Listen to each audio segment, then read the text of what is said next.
Mesdames, Messieurs, chers camarades, bonjour. Pour beaucoup d'entre nous, nos années à IMT Atlantique resteront mémorables, de par les moments partagés et les amitiés qui s'y sont nouées. Elles ont été également accompagnées de questionnements, de prise de conscience et d'un engagement nouveau. À travers ce discours, nous portons la voix d'un groupe d'étudiants et d'étudiantes soutenus par 61 camarades. Depuis quelques années, des voix s'élèvent dans de nombreuses écoles et nous partageons leurs constats. Nous ne pouvons plus et voulons plus vivre dans une société avec une croyance erronée, celle de la croissance infinie dans un monde aux ressources finies.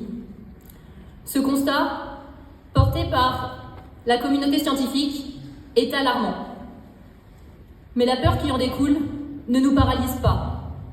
Elle nous pousse à agir et à porter ce discours aujourd'hui. Tout d'abord, nous voulons nous adresser à notre école. Nous sommes conscients et conscientes de ces avancées et de ces efforts pour faire évoluer les formations en collaboration avec des collectifs étudiants. Nous souhaitons également soutenir et remercier les professeurs portant des projets pédagogiques engagés.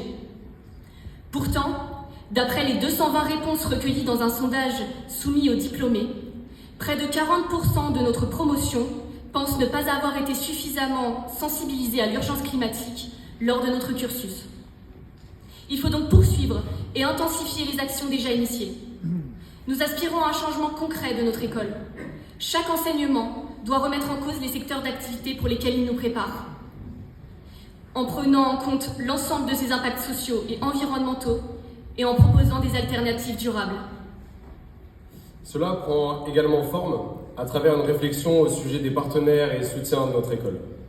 La moitié des personnes sondées déclarent d'ailleurs ne pas être en accord avec certains partenaires participant activement au dérèglement climatique, notamment BNP Paribas, l'un des tout premiers financeurs de l'industrie des énergies fossiles au monde.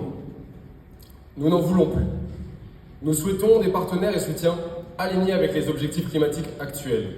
Les entreprises à impact positif doivent trouver leur place dans nos forums, cours et conférences. Près de 30% d'entre nous ont déjà choisi de travailler dans ce type d'entreprise qui contribue à la lutte contre le dérèglement climatique. En tant qu'ingénieurs, mais aussi et surtout en tant que citoyens et citoyennes, nous voulons agir pour un monde socialement et environnementalement juste. Pour cela, nous sommes convaincus qu'il va falloir innover. Non pas innover comme l'envisagent les technosolutionnistes, mais innover en réinventant, en réhabilitant et en rénovant. Nous allons devoir ensemble construire un nouveau mode de consommation et de production pour stopper cette course à la croissance, pour oser le partage, le ralentissement et la sobriété heureuse. Nous comptons sur le soutien du gouvernement et nous profitons du marrainage de notre promotion par la ministre de la Transition énergétique, Madame Agnès Pannier-Runacher, pour l'interpeller. La croissance verte ne fonctionnera pas. C'est aujourd'hui un constat unanime de la communauté scientifique. Il est temps d'amorcer des discussions franches sur la décroissance. Dans cette quête pour préserver notre avenir, il n'est plus le temps de se mettre en marche. Il nous faut accélérer sérieusement. Et paradoxalement, nous devons aussi ralentir. Avec vous, nous souhaitons collectivement œuvrer pour la construction d'une nouvelle voie. Aujourd'hui, nous sommes diplômés et nous avons la possibilité d'imaginer dès maintenant de nouveaux systèmes énergétiques, industriels, numériques ou encore de transport, de santé, de loisirs.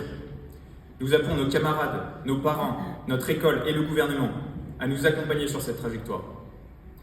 Dans notre sondage, une 60aine d'entre vous ont exprimé le désir de changer de métier pour contribuer à ces défis. Vous n'êtes pas seuls.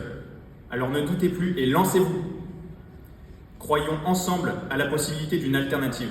Prenons toutes et tous nos responsabilités et construisons un monde auquel nous aspirons vraiment.